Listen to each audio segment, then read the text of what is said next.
जिस तरीके से ये रेल की पटरियां उथल पुथल हो रही हैं और आवाज धमाकेदार आ रही है, कुछ उसी तरह बिहार की राजनीति में भी उथल पुथल मची हुई है।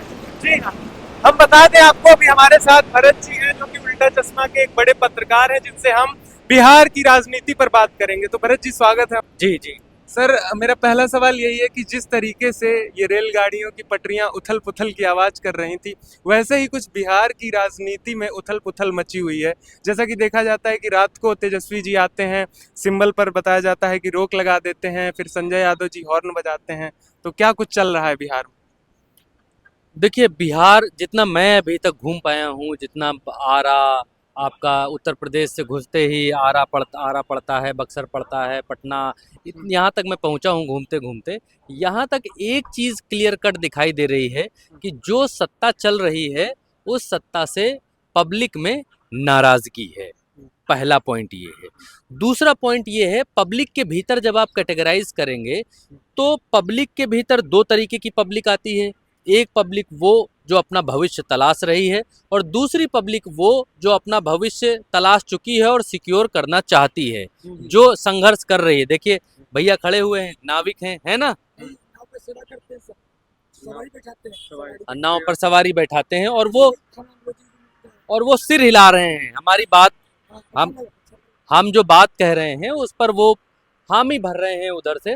तो देखिए, बिहार में नीतीश कुमार की सत्ता को बहुत लंबा समय हो गया है, और बिहार को जंगल राज से आज़ादी चाहिए थी, इसीलिए नीतीश कुमार को लेकर के आए थे। अब नीतीश कुमार को बहुत समय हो गया है, और अब लोग जंगल राज वाली बात से आगे, सुशासन वाली बात से आगे बढ़ना चाहते हैं। उनको ज़माने से कदम मिलाकर चलना है। ये जो ट्रेन अभी ऊपर से गई है, बिहार का सबसे बड़ा दुर्भाग्य है कि इस देश के तमाम राज्यों को मजदूर सप्लाई करने वाला राज्य का तमगा बिहार ने हासिल किया है। तो ये ठीक बात नहीं है। जब वोट आपको यहाँ से लेना है, प्रधानमंत्री नरेंद्र मोदी आते हैं, यहाँ बताते हैं कि हम बिहारियों के लिए ये ट्रेन चला देंगे, वो ट्रेन चला देंगे।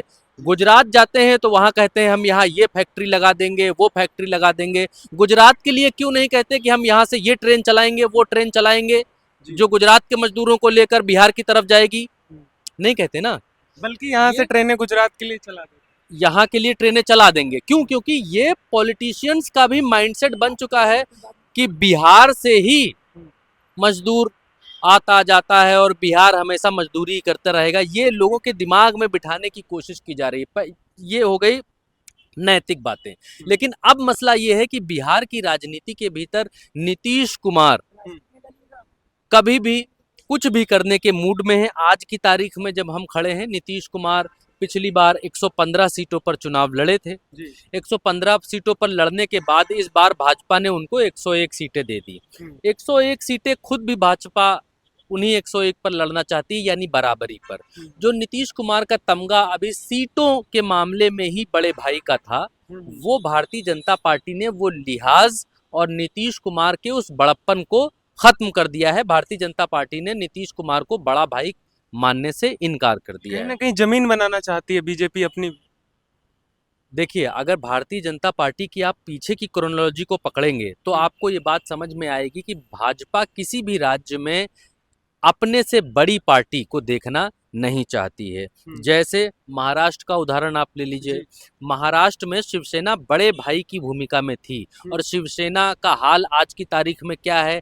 पहले उद्धव ठाकरे को बड़ा भाई मानने से इनकार किया, और उसके बाद शिवसेना तोड़ दी। आज की तारीख में शिवसेना दो गुटों में बढ़ चुकी है। यही बिहार के भीतर भारतीय जनता पार्टी अभी तक खुलकर कर नहीं पाई है, लेकिन लोग ये कह रहे हैं कि जेडीयू के दो बड़े नेता भारतीय जनता पार्टी के साथ में हैं। नीतीश कुमार अगर जरा सा भी इधर से उधर करेंगे तो वो कभी भी जेडीयू को तोड़ सकते हैं, इसमें कोई दो राय नहीं है। और नीतीश कुमार इसीलिए कोई बड़ा कदम नहीं उठा पा रहे हैं। 103 सीटें नीतीश कुमार ने कही थी कि 103 सीटें ले लेना भाजपा से, 101 सीटें भारतीय जनता पार्टी ने दी। नीतीश कुमार ये चाहते थे कि हमको भाजपा से चाहे एक सीट ज्यादा मिले, लेकिन एक सीट ज्यादा मिले, नैतिक जीत रहे। नैतिक जीत नीतीश कुमार चाहते थे, लेकिन भारतीय जनता पार्टी ने उनको पहले ही मोर्चे पर पटखनी दे दी। भारतीय जनता पार्टी ने आधा नीतीश कुमार को चुनाव से पहले ही तोड़ दिया है 101 पर लड़कर। अब दूसरी बात यह है कि ये सिर्फ 101 सीटें नहीं हैं भारतीय जनता पार्टी की। भारतीय जनता पार्टी 101 पर लड़ रही है, 29 पर रामविलास पासवान की जो पार्टी है वो लड़ रही है। 29 और 101 होती हैं 130 सीटें।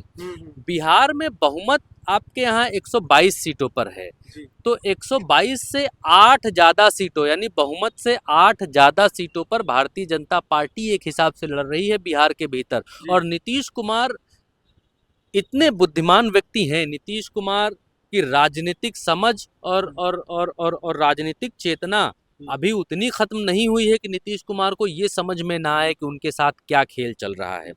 अब नीतीश कुमार को भारतीय जनता पार्टी चुनाव अगर जीतती है एनडीए, उस स्थिति में भारतीय जनता पार्टी को नीतीश कुमार की आवश्यकता नहीं पड़ेगी, और अगर पड़ेगी भी तो नीतीश कुमार की उतनी आवश्यकता नहीं पड़ेगी कि बिना नीतीश कुमार के सरकार ना बनने पाए, क्योंकि चिराग पासवान को उन्होंने उतना सपोर्ट दे दिया है। चिराग पासवान को 30 सीटें दे दी हैं। ये मैं वो एक क्वेश्चन बता रहा हूँ।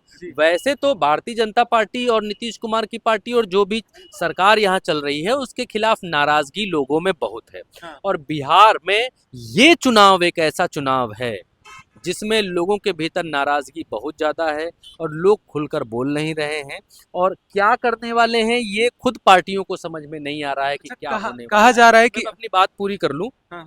तो नीतीश कुमार इस बात को जानते हैं कि पहले मोर्चे पर उनको पीछे कर दिया गया है।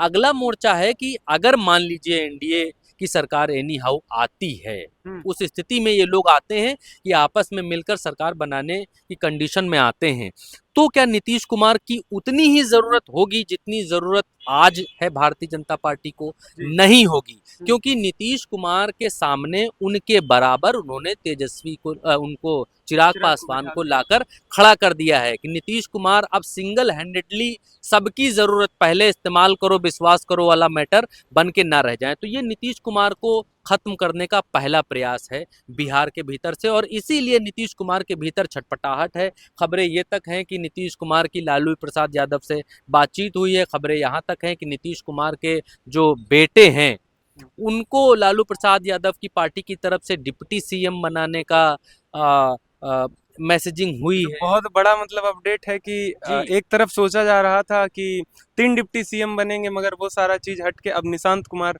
डिप्टी सीएम के लिए, और जेडीयू क्या साथ में आरजेडी के आना चाहेगी, क्योंकि सीटें तो वैसे भी कम रहने वाली हैं। देखिए, एक चीज को आप देखेंगे तो आप समझ पाएंगे राजनीति को। नीतीश कुमार के सामने अब खुद के सर्वाइवल का सवाल नहीं है।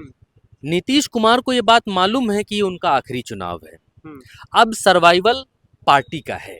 नीतीश कुमार के सामने सवाल पार्टी के सर्वाइवल का है, और उससे भी बड़ा सवाल ये है कि नीतीश कुमार के साहबजादे, उनके बेटे निशांत कुमार, उनका सर्वाइवल कैसे होगा।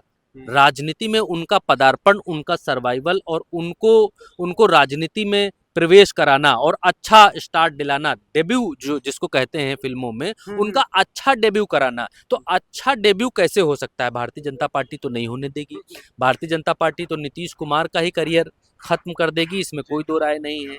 तो अगर नीतीश कुमार आरजेडी के साथ आते हैं, वैसे तो तेजस्वी यादव की तरफ से बड़ा वाला नो है, लेकिन लालू प्रसाद यादव से अगर बातचीत हो रही है तो हो सकता है कि कुछ निकले। लेकिन नीतीश कुमार अगर अपने बेटे को डिप्टी सीएम बनवा देते हैं तो ये एक राजनीतिक सूझबूझ वाला निर्णय होगा, मुझे ऐसा लगता है, और उनकी पार्टी का भविष्य भी सिक्योर हो सकता है। वरना उनकी पार्टी का अब आगे मुझे नहीं लगता कि बहुत लंबा भविष्य है नीतीश कुमार के बाद।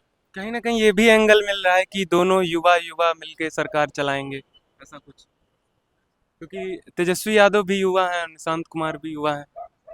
देखिए, मैं एक बात और कहता हूं, क्योंकि मैं जितना नेतागिरी को और नेताओं को जानता हूं, उस हिसाब से थाली में परोस कर तेजस्वी यादव भी कुछ देने वाले नहीं हैं निशान को। ये मजबूरी का गठबंधन हो सकता है भाई, निशान को भी हम डिप्टी सीएम बना लें, साथ जी। रख लें ताकि जीत की संभावनाएं और बढ़ जाएं, क्योंकि कोरी कुर्मी जो वोट है वो कम थोड़ी है बिहार के भीतर, और नीतीश कुमार के लिए उनकी जाति के लोगों की जो दीवानगी है वो कम थोड़ी है। ऐसा थोड़ी है कि नीतीश कुमार बुजुर्ग हो चले हैं या उनकी चेतना अब उस स्तर की नहीं रही है तो उनका सारा वोट बैंक। नीतीश कुमार बिहार में, मैं नीतीश कुमार को उत्तर प्रदेश में बहन जी के समकक्ष देखता हूँ।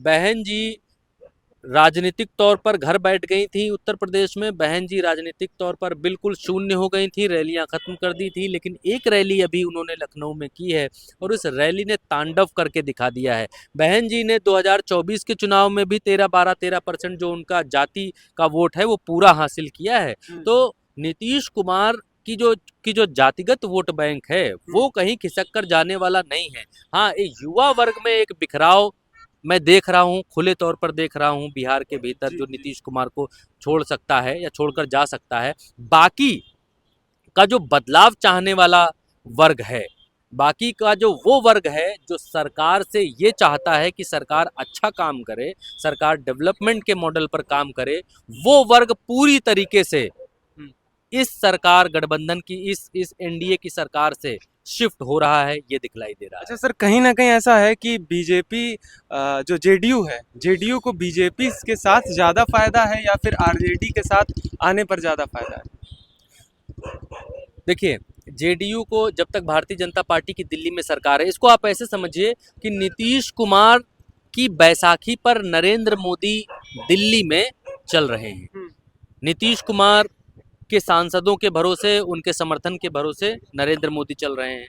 नरेंद्र मोदी का जो दिल्ली में उनकी सरकार है, उनकी सरकार में नीतीश कुमार के मंत्री हैं, तो नीतीश कुमार को ये समझाया और बतलाया जा रहा है कि आपके सारे काम हो रहे हैं, आपकी सारी चीज़ों को माना जा रहा है, प्रधानमंत्री आपके सामने झुके हुए हैं, आपका सम्मान कर रहे हैं। जो प्रधानमंत्री कभी कोसी की बाढ़ के लिए पैसा नरेंद्र मोदी भेजते थे, गुजरात के मुख्यमंत्री होते हुए जब वो आप लौटा देते थे, आपके और प्रधानमंत्री के बीच में जो टशनबाजी थी, देखिए प्रधानमंत्री वो सब भूल गए हैं और आपका कितना सम्मान करते हैं। तो नीतीश कुमार इस सम्मान के उसमें गफलत में हैं। और नीतीश कुमार का फायदा जब आप कहते हैं किधर ज़्यादा है, तो नीतीश कुमार का फायदा अपनी पार्टी को बचाने में और अपने बेटे को राजनीति में लाने में आज की तारीख में है, क्योंकि सरकार चल चुकी है, समय हो चुका है। अब नरेंद्र मोदी की बैसाखी बने रहना है तो अलग बात है। नीतीश कुमार का फायदा अपनी पार्टी बचाने में है, नीतीश कुमार का फायदा अपने बेटे का पदार्पण पार्टी में कराने में है, नीतीश कुमार का फायदा उस गठबंधन के साथ में जाने में है जहां से उनके बेटे को अच्छा लॉन्चिंग पैड मिले, क्योंकि भारतीय जनता पार्टी नीतीश कुमार को अगला मुख्यमंत्री यहाँ नहीं बनने देगी। एनी हाउ मैं लिख कर दे सकता हूँ। तो नीतीश कुमार का फायदा महागठबंधन के साथ दिखलाई देता है। भले सीटें कमाएं, भले प्रमोशन की जगह डिमोशन हो, लेकिन नीतीश कुमार मुख्यमंत्री तो वहां भी नहीं बनना है, उनके बेटे को तो वहां भी कोई पूछेगा नहीं। तो नीतीश कुमार का फायदा मुझे दिखलाई देता है कि अगर इधर से डिप्टी सीएम का ऑफर है। अच्छा, मेरा आखिरी सवाल सर और है कि कांग्रेस पार्टी पर आपका क्या दृष्टिकोण है, क्योंकि ये लोग कभी रातों रात मीटिंग बुला रहे हैं कि अकेले लड़ेंगे 243 पे, फिर गठबंधन के साथ, फिर 70, 60, 50 अटका हुआ है मैटर अभी तक। टैक्टिस होती है, सभी दल दबाव बनाते हैं। एनडीए में भी हम देख रहे हैं दबाव बना रहे हैं सभी पार्टियां। जीतन राम मांझी कह रहे हैं मैं भीतर से बहुत दुखी हूं, लेकिन जो कर दिया है वो ठीक ही है। उपेंद्र कुशवाहा तो यहाँ तक कह रहे हैं कि मेरे कार्यकर्ताओं के घर में और मेरे चाहने वालों के घरों में खाना नहीं बना है। जिस तरीके का सीट बंटवारा कर रहे हैं लोग, जो है हमारे भूखों सो रहे हैं, उनको नींद नहीं आ रही है, इस तरीके के वो बयान दे रहे हैं। लेकिन छह सीटें उनको दे दी गई, इससे वो नाराज है। तो नाराजगी तो हर जगह पर है, नाराजगी हर जगह पर है। आपका मूल सवाल क्या था? मतलब कांग्रेस पे क्या दृष्टिकोण है, क्योंकि कांग्रेस भी वही चीज, वही टैक्टिस अपना रही है, क्योंकि बिहार के भीतर भले कांग्रेस नेशनल पार्टी है, लेकिन बिहार के भीतर कांग्रेस से बड़ी आरजेडी है यहाँ पर। और कांग्रेस राज्यों में जहां जहां क्षेत्रीय छत्रप हैं, वहां पर कांग्रेस अपनी स्थिति को धीरे धीरे मजबूत करती हुई दिखलाई देना चाहती है। जैसे बिहार में इन्होंने अब आम आदमी पार्टी के साथ मिलकर चुनाव नहीं लड़ा। पंजाब में स्थिति वैसी है, और हरियाणा में स्थिति वैसी है। उत्तर प्रदेश में क्योंकि अखिलेश यादव बहुत खुले दिल के साथ में कांग्रेस के साथ गठबंधन करने की इच्छा रखते हैं और हर बार सामने से आते हैं, तो कांग्रेस वहाँ भी सीटें मांगती है और कांग्रेस बिहार में भी सीटें मांग रही है, लेकिन उतनी नहीं मांग रही है कि वो बड़े भाई की भूमिका में दिखलाई देने लगे। कांग्रेस का लक्ष्य अभी ये है कि राज्यों में जीवित रहें। भारतीय जनता पार्टी और कांग्रेस दोनों ही राष्ट्रीय पार्टियां हैं और दोनों ही ये नहीं चाहती हैं कि राज्यों में छोटे छोटे छत्रप खड़े हो जाएं और नेशनल पार्टियों के बराबर या उनसे बड़े होकर दिखलाई देने लगे।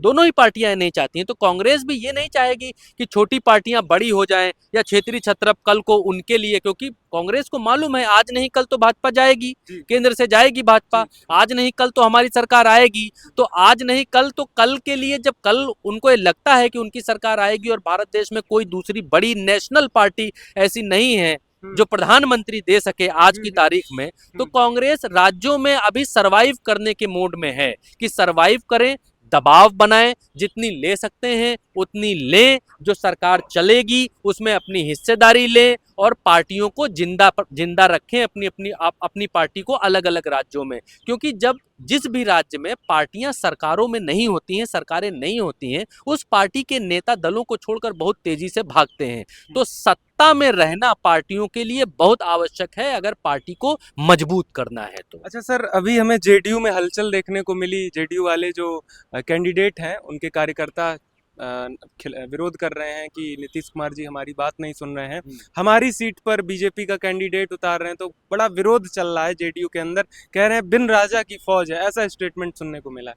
नहीं, ये तो दिखलाई दे रहा है और मैं एक बड़ी सिंपल सी बात कहता हूं कि जो कार्यकर्ता, ऐसा नहीं है कि जेडीयू बड़ी छोटी पार्टी है, जेडीयू लड़ नहीं सकती है 243 सीटों पर, तो जो जिस पार्टी का मुख्यमंत्री है, जिस पार्टी के इतने सारे मंत्री हैं, उस पार्टी का मोराल तो ये होगा ना, उनके कार्यकर्ताओं का मोराल तो ये होगा ना, उनको तो ये लगता है ना कि 243 सीटों पर हमारे लोग हैं, हमारी सरकार चल रही है, हमारा मुख्यमंत्री है, हमारे मंत्री हैं, तो हम खड़े होंगे जेडीयू का बोल।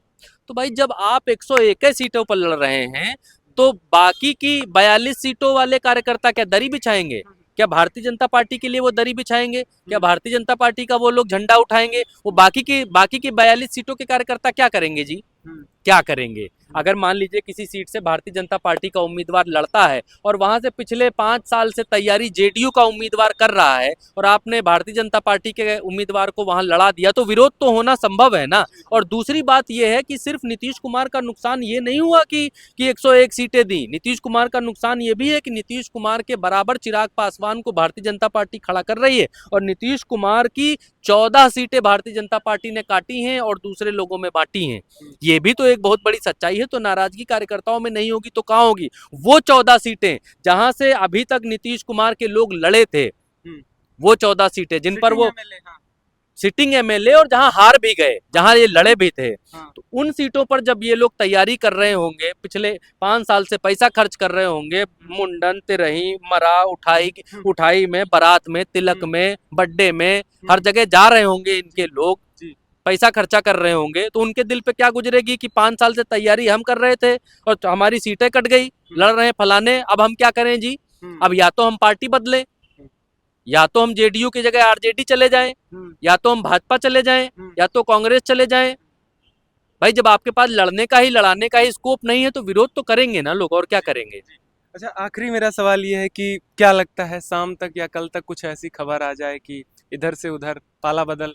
देखिए खबरें हैं, लेकिन मुझे लगता बड़ा मुश्किल है कि नीतीश कुमार जिस मानसिक चेतना में हैं, इतना बड़ा कोई निर्णय ले लें कि इधर से उधर कर सके, मुझे बड़ा मुश्किल लगता है। लेकिन दूसरी बात ये भी है कि नीतीश कुमार जब जब ये कहते हैं कि अब तो यहीं रहेंगे जी, ये सब लोग गड़बड़ कर दिया था लेकिन अब यहीं रहेंगे जी, तभी गड़बड़ हो जाता है। तभी गड़बड़ हो जाता है। जब जब वो ये बात कहते हैं कि अब यहीं रहेंगे तभी गड़बड़ होता है।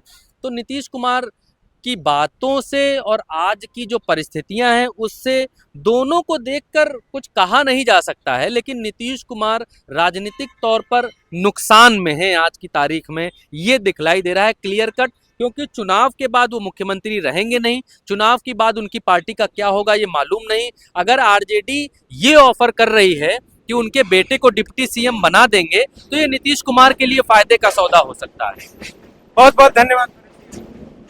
तो भी हमारे साथ भरत जी थे जिन्होंने हमें बिहार की राजनीति का एक विश्लेषण दिया है, जिसमें सुनने में आ रहा है कि भाई पाला बदल कभी भी हो सकता है और बिहार की राजनीति में एक बड़ा उलटफेर देखने को मिल सकता है। ऐसे ही देखते रहे द डिप्लोमेटिक इंडिया को, सच्चाई और वास्तविकता के साथ हर एक खबर को दिखाते रहेंगे। धन्यवाद। जय हिंद, जय भारत।